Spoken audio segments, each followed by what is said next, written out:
What if the biggest limits? What if the biggest limits on your success were never outside you at all?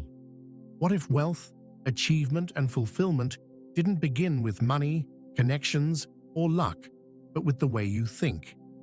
That single question sits at the heart of one of the most influential success philosophies ever developed. A philosophy built from decades of studying people who rose from nothing and changed the world. What follows is a simple but demanding idea. Thoughts are not harmless. Thoughts are powerful. And when focused with purpose, they shape outcomes. This journey exists to answer a simple but urgent question. Why do some people turn ideas into reality while others work just as hard and never break through? The answer is not intelligence. It's not background, and it's not education. The answer is a disciplined way of thinking, paired with action. Everything starts with desire, not a casual wish, not vague hope, but a definite, burning desire. A clearly defined outcome you want so deeply that it organizes your decisions. Desire is the starting engine. Without it, nothing else works. But desire alone is not enough. That desire must be reinforced by faith. Not religious belief, but confidence in your ability to achieve what you've committed to. Faith grows through repetition, through visualization, and through emotional involvement with your goal until your mind begins to accept it as possible and then inevitable. That leads to auto-suggestion. This is how ideas move from conscious thought into the subconscious. What you repeatedly tell yourself, especially with emotion, becomes instruction. The subconscious does not argue. It accepts patterns. Feed it doubt, and it returns fear. Feed it clarity and confidence, and it returns awareness of opportunity. Belief without knowledge leads nowhere. Success does not require knowing everything. It requires specialized knowledge, information that can be applied toward a specific aim. That knowledge can be learned, borrowed, or assembled through collaboration. This is where imagination enters. Imagination is not fantasy. It is the workshop of the mind.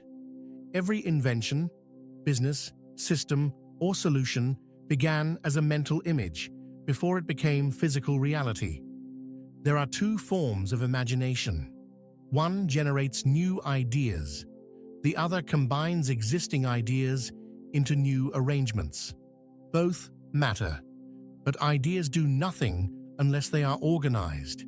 That is the role of planning. A goal without a plan is a wish. A plan turns desire into action. No plan works perfectly at first. Failure is expected. Temporary defeat is normal. The only unacceptable outcome is quitting. Decision is what separates those who move forward from those who remain stuck. Successful people decide quickly and firmly. Unsuccessful people hesitate, overthink, and change their minds repeatedly. Indecision is one of the most expensive habits a person can develop. It creates momentum toward delay, fear, and missed opportunity. Once a decision is made, persistence becomes the fuel. Persistence is sustained effort, backed by belief. It carries people through rejection, delays, and setbacks.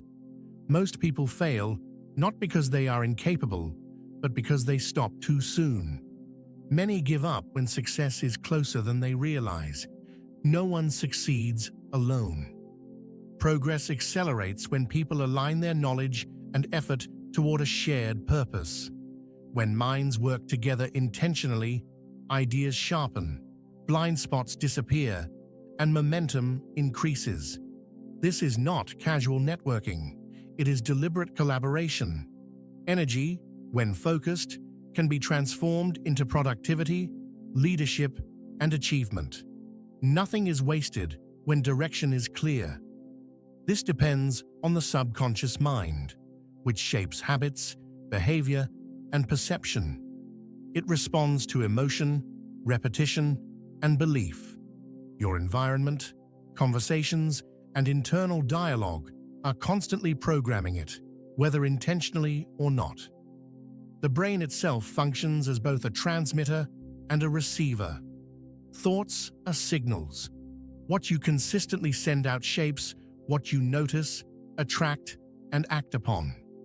With time and discipline, intuition emerges, not as guesswork, but as insight refined through experience, focus, and clarity of purpose.